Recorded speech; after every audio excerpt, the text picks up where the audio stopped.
All right, let's dive right in. If you're getting ready for the UGC NET or BPSC exams, then you absolutely need to know this period. We're going to unpack one of the most incredible turnarounds in all of literary history, the Restoration. We're talking about a time when England basically went from total pious silence to loud, scandalous wit almost overnight. So to really get a handle on this era, you've got to understand the sheer whiplash involved. I mean, think about it. For more than 10 years under the Puritans, theaters were completely shut down. Life was all about strict religious morality, and then, bam, the king comes back and the whole cultural pendulum just swings to the absolute other extreme. It was a massive reaction, a total rebellion in art and culture against everything the Puritans stood for. So, how in the world did this happen? Well, here's our roadmap for today. We're going to go from Puritan silence to satire. Then, we'll break down the new rules of wit. After that, it's on to the scandalous London stage. We'll meet the two titans of the era, and finally, we'll pull it all together in your Restoration exam toolkit. Let's get started. Okay, first up, from Puritan silence to satire. We're talking about how the return of just one person, a king, managed to unleash a massive cultural revolution. This right here, this is the date you've got to burn into your brain, 1660. This is when King Charles II comes back after years of being in exile, living it up in the super lavish, pleasure-loving courts of France. And listen, he didn't just bring back his crown. No, he brought with him a whole new vibe, a taste for French fashion, a love for wild, provocative theater, and a witty, cynical worldview that was about to flip England completely on its head. And the impact was, well, immediate and huge. Theaters that have been dark since 1642, they burst back to life. And, this is a big one, for the very first time in England, women were actually allowed on stage. That's a game changer. At the same time, you have the founding of the Royal Society, which started pushing for a new, clear, scientific way of writing. It really was a total cultural reset. All right, Section 2, the new rules of wit. Now, this new culture wasn't all just parties and plays, you know? It had a serious intellectual side, a whole new rule book based on the classical world. We're talking ancient Greece and Rome. This is what we call neoclassicism. So, what did that actually mean? Well, these were the core principles. Writers started looking back to the classics, the Greek and Roman masters, as their models. The big thing was valuing reason and order over, messy, unpredictable emotions. Satire became the go-to weapon for calling out stupidity and vice. And pretty much everything was focused on that sophisticated urban life in London. And this love of order and balance found its absolute perfect expression in something called the heroic couplet. It's basically two rhyming lines, perfectly balanced. You can think of it like the perfect little box to put a witty thought inside. It's neat, it's tidy, and it was the way to sound clever, rational, and totally in control. Okay, let's see how this works in practice. Here's one from the master himself, John Dryden. Line 1, all humane things are subject to decay. Got it, a complete thought. Then, line 2 slams it home with a perfectly balanced rhyme. And, when fate summons, monarchs must obey. See how that works? It's so neat, so final, it just clicks into place. That's the power of the heroic couplet. All right, now for the really fun part. Scandal on the London stage. This is where this new, witty, super cynical culture just exploded. And we're not talking about Shakespeare's theater here. Oh no, this was something brand new, way faster, and a whole lot more scandalous. The signature genre of the time was the comedy of manners. So what is that?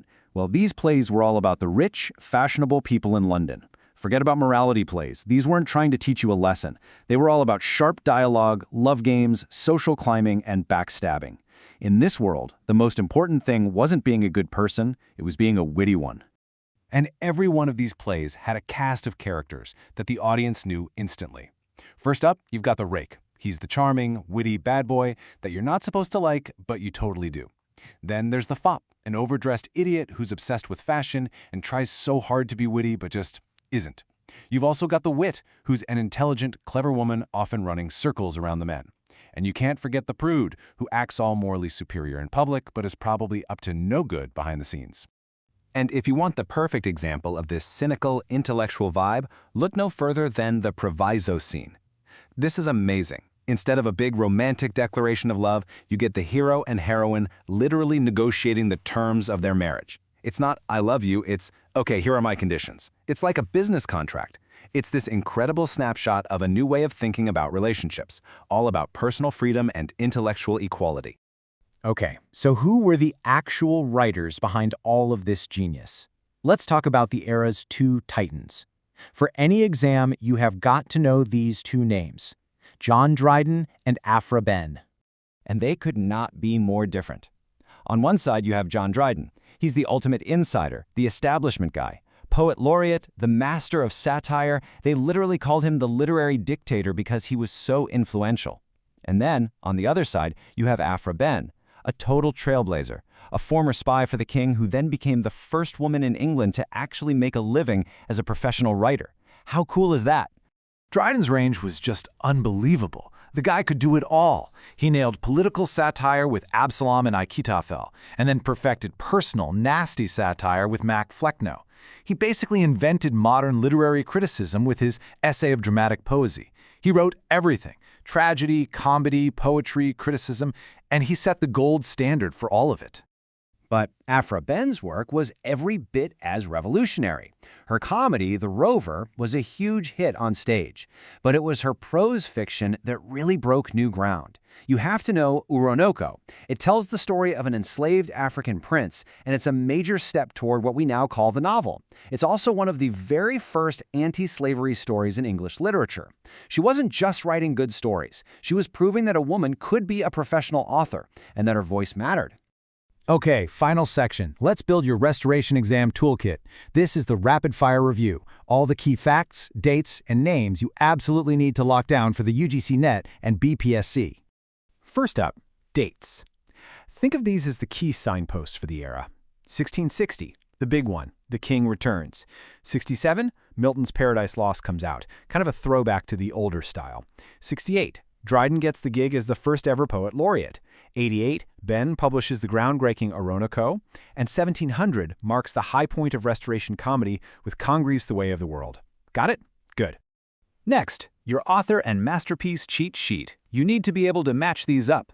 For comedy of manners, you've got William Wycherley and The Country Wife, George Etheridge and The Man of Mode, and William Congreve with the absolute pinnacle of the form, The Way of the World. And for tragedy, don't forget Thomas Otway and Venice Preserved. Okay, and here are 4 terms you absolutely must remember. So, the crucial point is this. These come up on exams all the time. You've got the rake, your bad boy hero. The fop, the fashionable fool. Then there's mock heroic. That's when you treat a silly little topic in a super grand, epic style, a favorite tool of Dryden. And finally, the proviso scene, that witty marriage negotiation. Know these 4, and you're in great shape. And I'll leave you with this final thought to chew on. The Restoration really gave us 2 massive legacies. On one hand, you've got the blueprint for modern political satire, thanks to guys like Dryden. But on the other, you have the very idea of the professional woman writer, thanks to pioneers like Aphra Behn. So, which one do you think has had a bigger impact on the stories we tell today?